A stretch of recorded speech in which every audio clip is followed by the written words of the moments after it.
Hello friends, कैसे हैं आप सब लोग। मैं हूं कविता। आप सब लोगों का मेरे चैनल स्कोर अप में बहुत बहुत स्वागत है। फ्रेंड्स, आज का वीडियो आप लोगों के लिए बहुत इंपॉर्टेंट है बिकॉज इस वीडियो में मैं एटमॉस्फेयर से related questions, one liner questions और उनके आंसर्स लेके आ रही हूँ कंप्लीटली हिंदी में। ठीक है, और पीडीएफ की टेंशन ना लें। पीडीएफ को मैं वीडियो के डिस्क्रिप्शन में पीडीएफ का लिंक भी डाल दूंगी, वहां से आप डाउनलोड कर सकते हैं। और हाँ, प्लीज़ मेरे चैनल को सब्सक्राइब ज़रूर करें और वीडियो को एंड तक देखिए। ये वीडियो बहुत इंपॉर्टेंट है। ठीक है, वन लाइनर क्वेश्चंस हैं तो मुश्किल से 10 या 15 मिनट आपको जाएंगे और लेकिन आपका एटमॉस्फेयर से रिलेटेड चैप्टर पूरा कंप्लीट हो जाएगा। तो चलिए स्टार्ट करते हैं। सबसे पहले है वायुमंडल किसे कहते हैं। वायुमंडल, ठीक है फ्रेंड्स, देखिए क्वेश्चन में ही आंसर छिपा हुआ है। मैंने हर बार ये आप लोगों को कहा है। ठीक है, वायुमंडल यानी कि एक ऐसा मंडल जिसमें बहुत सारी वायु है, यानी कि हवा है। ठीक है, एक तरीके से हम ये कह सकते हैं एक गैसीय आवरण है। ठीक है, एक मंडल, ठीक है, एक ऐसा एटमॉस्फेयर, एक ऐसा मंडल जिसके चारों ओर से गैसीय आवरण यानी कि वायु, हवा, गैसेस, ठीक है, इन चीजों से घिरा हुआ है।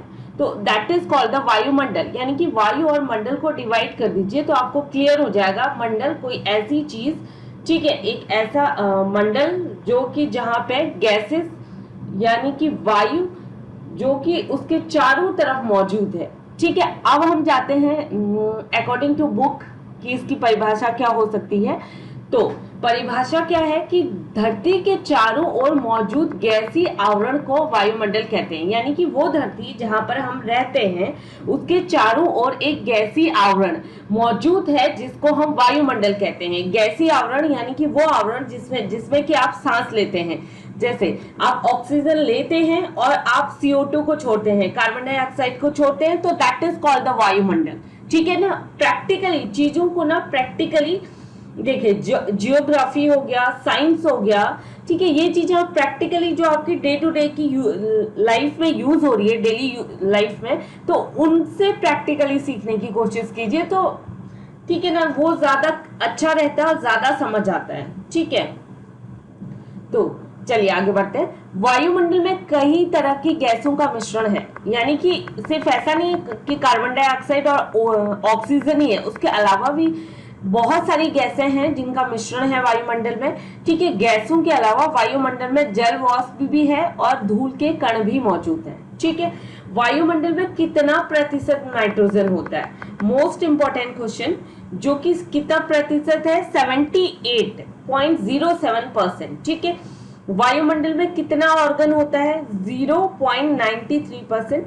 ठीक है, वायुमंडल में कार्बन डाइऑक्साइड की मात्रा कितनी है, 0.03%। इंपॉर्टेंट, वायुमंडल में सबसे महत्वपूर्ण गैस कौन सी है, वो है आपकी कार्बन डाइऑक्साइड। ठीक है, सबसे महत्वपूर्ण यानी कि सबसे इंपॉर्टेंट गैस कौन सी है वायुमंडल की, CO2, carbon dioxide. Oxygen gas वायुमंडल में कितने किलोमीटर तक फैली रहती है।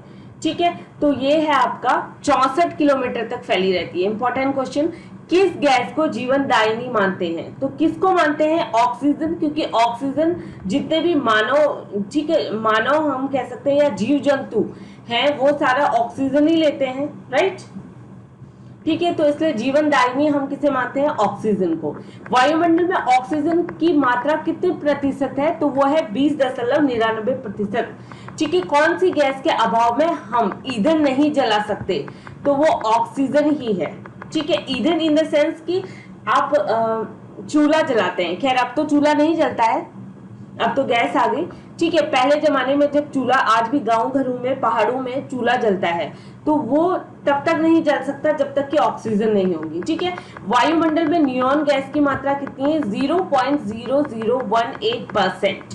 हीलियम गैस की मात्रा है 0.0005%।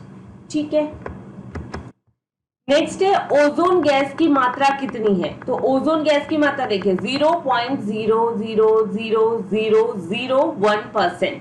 ठीक है, वायुमंडल में सबसे कम मात्रा में पाई जाने वाली गैस कौन सी है, मोस्ट इंपॉर्टेंट क्वेश्चन। सबसे कम मात्रा में वायुमंडल में जो गैस पाई जाती है वो है ओजोन। ठीक है, सूर्य की पराबैंगनी किरणों को अवशोषित करने वाली गैस का नाम क्या है? ओजोन। ठीक है, पृथ्वी की सतह से 20 से लेकर 25 किलोमीटर की ऊंचाई के बीच में कौन सी गैस पाई जाती है? वो भी है ओजोन। ठीक है, किन गैसों की वजह से ओजोन परत को क्षति पहुंचती है? यानी कि आपने सुना होगा ओजोन होल का नाम। ठीक है, जिसकी वजह से क्या हो रहा था, अंटार्कटिका में अंटार्कटिका वहां पे क्या था, स्नो है, बहुत ज्यादा बर्फ है, तो वहां की बर्फ ओजोन होल की वजह से क्या हो रहा था, पिघलने लगी थी। ठीक है, तो ओजोन गैस, ओजोन की जो लेयर है, सबसे ज्यादा नुकसान कौन सी गैस उसे पहुंचाती है? तो वो है नाइट्रोजन ऑक्साइड और क्लोरोफ्लोरोकार्बन। ये वही क्लोरोफ्लोरोकार्बन है जो आप लोग जो घरों में एसी यूज करते हैं, उस एसी में क्लोरोफ्लोरोकार्बन जाती है। इवन आपके फ्रिज में भी कई हद तक ये गैस होती है। वायुमंडल की सबसे निचली परत का नाम क्या है? उसको बोलते हैं शोभमंडल। ये क्वेश्चन बहुत इंपॉर्टेंट है, पूछे जाते हैं एग्जाम में। ठीक है, विषुवत रेखा पर शोभमंडल की ऊंचाई क्या है? 16 किलोमीटर। ठीक है, ध्रुवों पर शोभमंडल कितनी ऊंचाई पर है? 8 किलोमीटर। शोभमंडल में कितने मीटर की ऊंचाई के बाद 10 डिग्री सेल्सियस जो टेम्परेचर में, तापमान में कमी आती है? तो प्रत्येक हर एक 165 मीटर के बाद। ठीक है, ऋतु और मौसम संबंधी घटनाएं किस मंडल में होती है? यानी कि सर्दी, ठंड, गर्म, बरसात, ठीक है, बसंत ऋतु, ये सारी जो मौसम में चेंजेस आते हैं, सीजन्स आते हैं, वो किस मंडल में होते हैं? वो भी आपके शोभ मंडल में। मोस्ट इंपॉर्टेंट, पूछा जाता है बहुत बार। शोभ मंडल को किस और नाम से जाना जाता है? किस नाम से जाना जाता है? उसका दूसरा नाम क्या है? उसको बोला जाता है संवहन मंडल। ठीक है, वायुमंडल की किस परत पर हवाएं चलती हैं? तो वो भी आपके शोभ मंडल पर ही चलती हैं। ये भी बहुत इंपॉर्टेंट क्वेश्चन है। वायुमंडल का 97% भाग कितने किलोमीटर की ऊंचाई तक पाया जाता है? ठीक है, तो वो है 29 किलोमीटर तक। ठीक है, वायुमंडल में शोभ मंडल की सीमा खत्म होने के बाद किस परत की सीमा शुरू होती है? तो वो है समताप मंडल। यानी कि शोभ मंडल खत्म हो गया, उसके बाद कौन सी सीमा आती है, यानी कि कौन सा मंडल आता है? तो वो है आपका शोभ मंडल के ऊपर आता है समताप मंडल। ठीक है, समताप मंडल की परत कितने किलोमीटर तक फैली रहती है? वो 18 से 32 किलोमीटर तक फैली रहती है। समताप मंडल के कितने किलोमीटर भाग में तापमान में कोई परिवर्तन नहीं होता? तो 20 किलोमीटर तक का जो एरिया है समताप मंडल के, वहां पर उस इलाके में 20 किलोमीटर तक उसके तापमान में, टेम्परेचर में कोई भी चेंजेस नहीं आते हैं। वायुयान उड़ाने की आदर्श दशा वायुमंडल की किस परत में पाई जाती है? यानी कि जो एयरक्राफ्ट उड़ते हैं, हवाई जहाज, प्लेन उड़ते हैं, जिनसे आप सफर करते हैं, तो वो कहाँ पर उनके, मतलब कि कौन सा ऐसा वायुमंडल का कौन सा ऐसा मंडल है, या वायुमंडल की कौन सी ऐसी परत है जिसमें बोला जाता है कि सबसे बेटर है और वहीं पर एयरक्राफ्ट यानी कि एरोप्लेन्स उड़ने चाहिए? तो वो है आपका समताप मंडल। ठीक है फ्रेंड्स, अगर आप लोग एरोप्लेन में, हवाई जहाज में अगर बैठे होंगे, तो दिन के टाइम अगर आपने सफर किया होगा, तो it's a very magical thing कि ऐसा लगता है जैसे हेवन में है हम। क्लाउड के ऊपर से प्लेन जा रहा होता है, तो बहुत ही मजा आता है, बहुत ही इंटरेस्टिंग। जिसे नहीं किया तो एक बार ट्राई जरूर करिएगा डे में, क्योंकि रात को तो आपको पता ही नहीं लगेगा।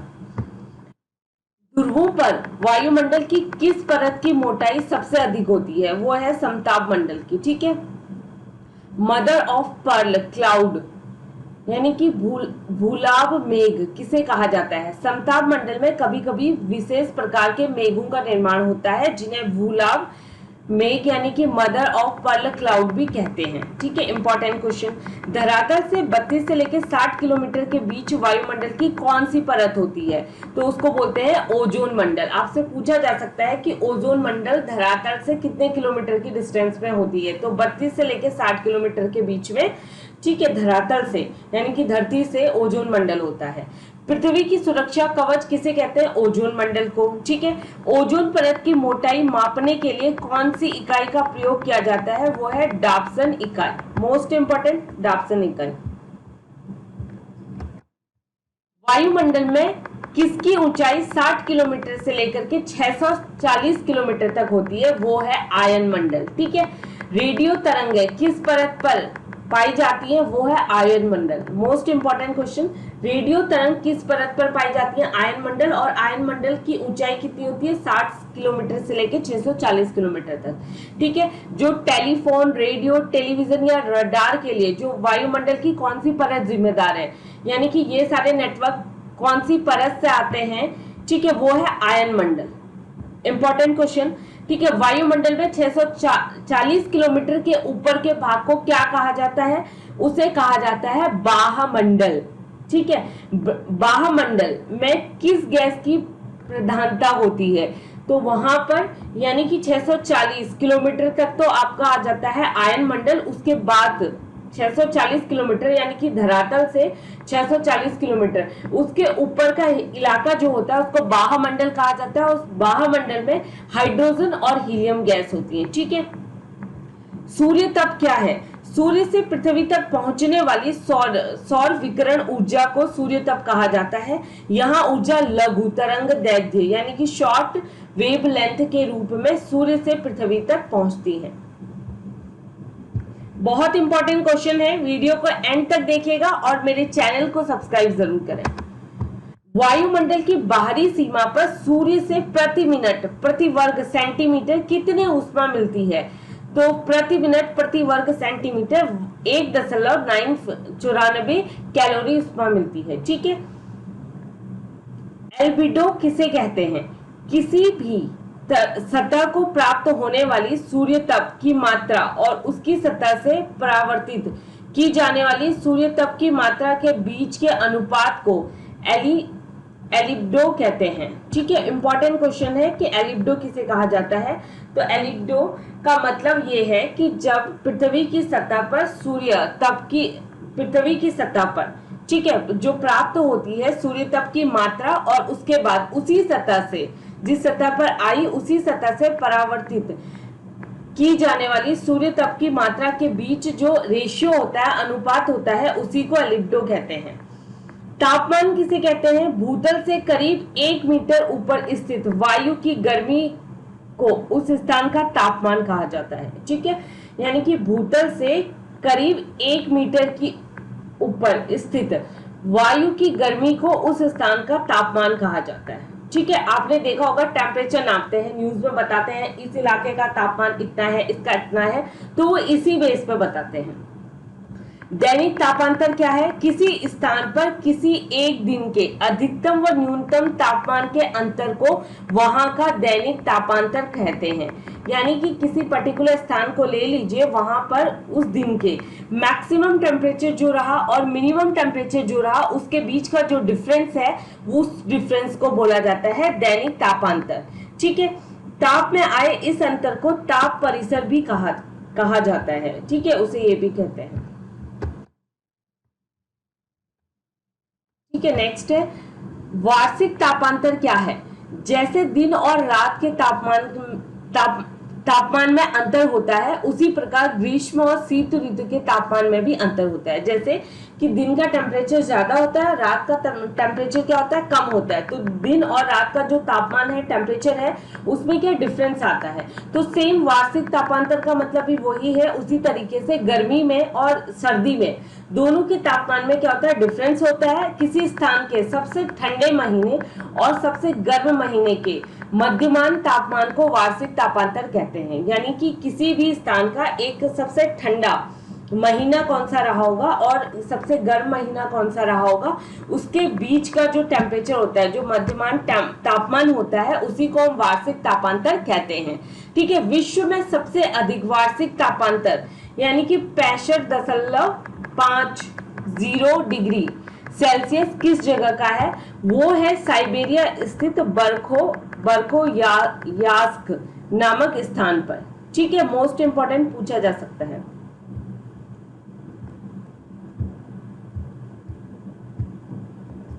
फ्रेंड्स, आज के लिए बस इतना ही है। उम्मीद करती हूँ कि आपको मेरे वीडियोस पसंद आ रहे होंगे। प्लीज मेरे चैनल को लाइक कीजिए, शेयर कीजिए और सब्सक्राइब जरूर करें। और अगर कोई प्रॉब्लम है, कोई क्वेरीज है, तो प्लीज मेरे कमेंट बॉक्स में मुझे कमेंट जरूर करें। ठीक है, अपना सपोर्ट ऐसे ही देते रहिए and thank you. Stay home, stay safe, good luck, bye bye.